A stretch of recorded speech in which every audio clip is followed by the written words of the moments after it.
Karena nanti masih ada saja orang yang terjebak dengan nafsunya. Masih. Dari yang paling sederhana sampai yang paling kompleks. Yang paling sederhana misalnya, maaf, yang suka dianggap ringan padahal berat, tentang sholat, kan? Takwanya mengajak cepat siap-siap. Bahkan saking sayangnya Allah, sebelum subuh udah dibangunin. Haula wala quwwata illa billah. Subuh jam 4.35, jam 3 sudah dibangunin. Kadang-kadang caranya macam-macam. Anak dibuat nangis atau bermimpi sesuatu gitu kan? Macam-macam supaya Anda bangun, tingkatkan takwa pada Allah Subhanahu wa taala. Tapi kadang-kadang nafsu lebih diikuti. Tenang, baru 2:30, subuhnya 4:30. Kalau mau tahajud masih ada 2 jam lagi. Tuh, ikut mulai itu kan? Bangun lagi jam 4, tenang, 35 menit. Bukankah satu kali sholat paling-paling 5 menit? Ya, Masya Allah. Muncul lagi, ujung-ujungnya, jangankan tepat waktu, sholat subuhnya kesiangan. Dipanggil, 4.35, bangun jam 5:34. Bisa terjadi. Tapi kalau urusan bola, cepatnya luar biasa. Bangun sampai hafal, skornya hafal, pemainnya hafal, pencetak golnya hafal, macam-macam. Bisa terjadi. Sampai urusan yang paling kompleks. Maaf ya, urusan yang paling kompleks. Mohon izin, antum sudah diberikan rezeki yang halal. Sudah ada. Dan gak akan tertukar. Quran surah ke-51 ayat 22, posisi paling kanan agak ke bawah sedikit.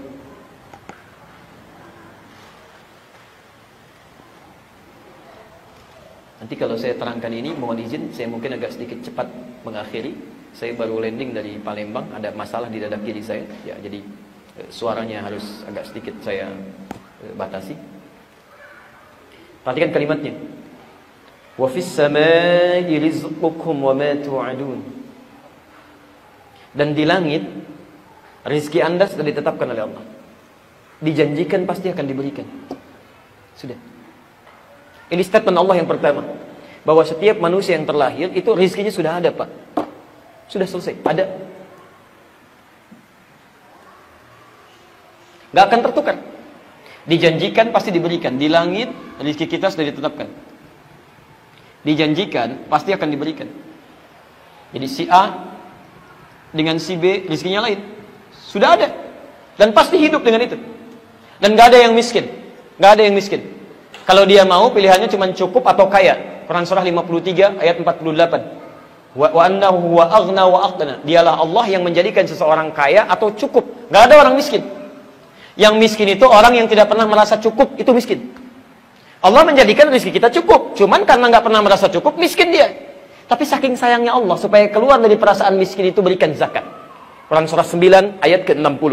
Innamas sadaqatu lil fuqara wal masakin. Keluar dari kemiskinan. Masih miskin juga, berikan infak. Quran surah kedua ayat 215.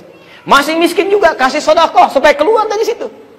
Anda dikasih zakat, kasih infak, kasih sedekah, masih miskin juga. Anda butuh apa lagi? Yang jadi masalah itu bukan karena dia miskinnya, bukan. Karena nggak pernah merasa cukup nafsunya itu. Ini poin ini. Jadi, setiap manusia sudah mendapatkan rezekinya, ditetapkan di langit, diturunkan ke bumi. Dalilnya Quran surah kedua ayat 29. Ya. Posisi paling kanan sebelah bawah. Walladzi khalaqa lakum ma fil ardi jami'an. Baik. Rezeki ada di langit, kita tinggal di mana?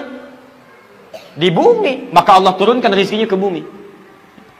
Quran surah ke-2 ayat 29. Walladzi khalaqa lakum ma fil ardi jami'a.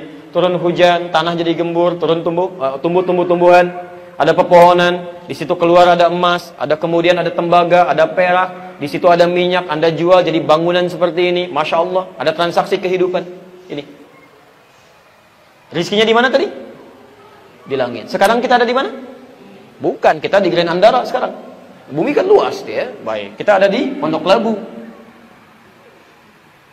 Rizki Anda turun di Bekasi misalnya, Anda di Pondok Labu. Maka syaratnya gampang. Syaratnya kata Allah sederhana.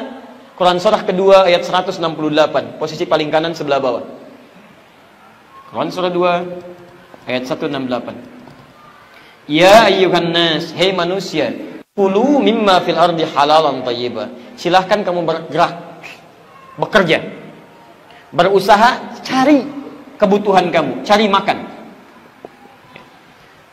Maaf, kulu di situ itu kalau dalam ilmu balaghah disebut dzikrul ba'dhi yuradu bihil kullu. Disebutkan sebagian untuk menunjuk keseluruhan. Kalau dalam bahasa Indonesia ada kaidah sinekdok pas prototo. Disebutkan sebagian untuk keseluruhan.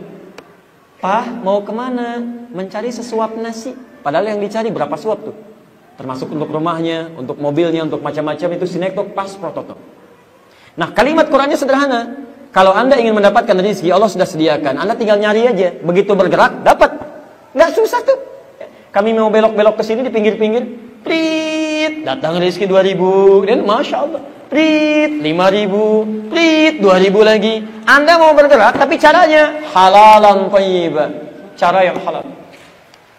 Jadi kata Allah, kami sudah titipkan untuk Anda semua ini, kami sudah berikan rezeki yang halal. Halal. Tapi ingat rumusnya. Setiap ada yang baik di takwa, selalu ada lawannya di fujur. Ketika ada halal, pasti ada lawannya. Apa lawannya? Haram.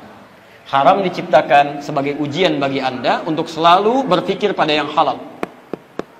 Bukan untuk mendapatinya. Bukan untuk mengejarnya. Tapi ini yang jadi masalah. Puncaknya adalah nafsu kadang-kadang mengarahkan manusia untuk keluar dari fitrah. Maksiat mulai dilakukan. Anda kalau bisa mendapatkan yang halal, ngapain cari yang haram? Rizki Anda sudah ada, diatur segitu juga. Anda nyari keras-keras mendapatkan yang haram, dapatnya segitu juga, gak akan keluar dari porsi Anda. Anda bekerja, dapat rizki sampai meninggal misalnya, 1 miliar. Anda cari dengan cara yang haram pun dapatnya segitu juga. Jadi kalau bisa mencari dengan yang halal, ngapain cari yang haram? Kelihatannya seperti banyak. Masya Allah, tawaran korupsi 60 miliar misalnya. Masya Allah, Anda kerja dengan yang halal pun dapatnya segitu juga. Karena nggak mungkin seseorang diwafatkan oleh Allah kecuali rizkinya terpenuhi. Selesai. Misal, rizkinya 70 miliar. Dia mencari dengan yang halal. Memang cicilannya nggak langsung. 1 miliar, kadang-kadang 500 juta, kadang cuma dapat 5 juta. Karena saking sayangnya Allah, jangan banyak-banyak dulu ya. Nanti kamu kebanyakan mikir, beli ini, beli itu, tanggungan banyak. Tadinya belum, sekarang punya mobil, bikin garasi. Masya Allah, waktu dipakai sholat duha, sekarang pindah jadi nongtongin garasi. Malam-malam mau tidur, biasa zikirin, mikirin mobil sudah masuk atau belum. Alarm bunyi dipikirin, padahal yang bunyi mobil orang lain, gitu kan? Nah, jadi kadang-kadang dijaga oleh Allah supaya nggak banyak capek kita. Saldo dihitung lagi, hitung lagi. Yang enak kan dipegang oleh Allah. Begitu butuh Allah kasih. Enak tuh. Gak banyak mikir. Mau kendaraan, Masya Allah. Begitu mau berangkat, mobil datang. Rizki kita juga, cuman lewat orang lain. Kan sama aja. Sama aja bagian kita juga, cuman Allah yang pegang. Ini sifat manusia, ini nafsunya nih yang gak kita kenali. Selalu ingin megang. Sehingga ketika dipegang, capek kitanya. Punya uang 5 miliar. Nih, saya tanya ya. Pilih mana? Punya uang 5 miliar, yang pertama langsung kelihatan mata dipegang, atau yang kedua kita nggak pegang, tapi setiap butuh diberikan. Pasti pengen megang tuh. Tapi begitu diberikan, Anda capek. 5 miliar simpan di mana ya? Brankas, tadinya nggak punya brankas, beli brankas. Begitu mau tidur, coba deh cek, masih ada nggak di brankas? Cek lagi gitu. Begitu dilihat kayaknya kurang, dihitung. 3 hari 3 malam, Pak ngitungin itu, tahajud nggak dikerjain, baca Quran lupa gitu kan? Ini poinnya. Jadi yang jadi masalah, kalau Anda bisa mendapatkan yang halal, ngapain cari yang haram? Dapatnya segitu juga. Dan celakanya, begitu Anda mengambil yang haram hak orang lain, hukum dunianya pasti akan dikembalikan. Tinggal tunggu waktu aja. Awal-awalnya enak, dapat, terasa enak karena nafsu. Tapi nanti 3 tahun, 4 tahun, 10 tahun, tiba-tiba datang KPK, datang polisi. Sudah saking sayangnya Allah TPPU, ya, tindak pidana pencucian uang. Saking sayangnya Allah yang haram semua harus keluar. Ngambilnya memang cuma 5 miliar, tapi ketika diambil dirampas langsung 10 miliar. Karena yang 5 miliar itu digunakan untuk beli ini, beli itu, bercabang dia dirampas keseluruhannya supaya yang haram keluar. Masuk ke pesantren, ada yang disuka miskin, ada yang di macam-macam. Diisolasi supaya mendapatkan yang baik-baik aja. Anda kalau sudah diisolasi dari pergaulan yang buruk supaya mendapatkan kebaikan, masih berbuat buruk juga. Misalnya di pesantren disuka miskin, masih jahat juga. Ada yang produksi narkoba lagi, ada yang nipu lagi di situ, ada yang nyogok lagi. La haula wala quwwata illa billah. Kalau sudah dimasukkan ke sel isolasi masih kotor juga, Anda perlu dimasukin kemana lagi?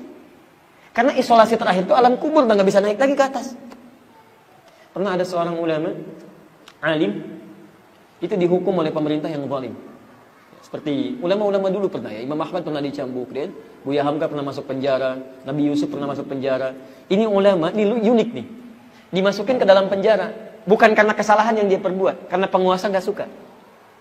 Begitu masuk ke dalam penjara, dia terima, alhamdulillah, ini bagian dari kehidupan saya, masuk ke sini katanya. Nah, sipir penjara ini paham, dia orang alim, terhormat, sayang, gitu kan? Apa kata sipir penjara? Ini barangkali bisa jadi satu amal soleh ya. untuk petugas serupa. Kata sipir penjara begini, Syekh, antum malam keluar aja deh, ntar pagi kesini lagi gitu. Jadi malam disuruh keluar, pagi-pagi absen ke situ lagi. Dulu sudah ada nih perilaku-perilaku begini ya. Di malam suruh keluar, yang penting udah tidur aja di rumah, ibadah di rumah dengan nyaman. Nanti pagi-pagi kesini lagi, buat absen aja. Absen datang, nanti malam gitu lagi. Apa kemudian kata alim ini? Saya dimasukkan dengan takdir Allah ke sini supaya saya meningkatkan kebaikan di sini. Tugas kamu berbuat baik. Kenapa kamu kemudian mengajak saya kepada yang salah? Tugas kamu kan menjaga saya supaya tidak menyalahi aturan. Saya diajarkan oleh Allah untuk berada di sini. Ini takdir Allah, saya ada di sini. Mungkin dengan saya berada di sini, yang baik-baik akan muncul, yang jelek hilang. Ketika saya sudah datang membawa yang baik, kenapa kamu membawa yang jelek? Nyuruh saya keluar. Tugas kamu menjaga saya supaya tidak keluar. Tapi kemudian, kenapa kamu mengajak saya untuk menyalahi aturan yang telah ada? Masya Allah. Dengan nasihat seperti itu, tiba-tiba dia berubah. Kebiasaan jadi hilang lagi. Perhatikan, bagaimana ketika nafsu dihindari, kebaikan muncul, dampaknya luar biasa. Bukankah ketika Nabi Yusuf di penjara, kebaikan kemudian tersebar di situ? Ya, penjahat jadi pada tobat, jadi lebih baik lagi, sipirnya jadi bagus semuanya, keluar dari situ soleh semua. Kadang-kadang ada hikmah Allah menjadikan orang baik masuk dalam lingkungan yang kotor supaya memberikan aura-aura kebaikan. Sebaliknya, ada keadaan orang kotor mesti keluar dari lingkungan yang buruk supaya meninggalkan kebiasaan buruk yang ada di situ. Tapi kalau Anda ikuti nafsu, maka bahayanya akan muncul di situ. Awal-awal enak, nyaman, yang haram masuk semua. Akhir-akhir muncul penyakit banyak es. Mulai sakit es pertama. Kedua stres gitu kan. Stres karena yang biasa datang nggak ada, habis. Ketiga mulai sekarat ya. Yang keempat selesai. Ya. Kita cukupkan dulu sampai sini ya.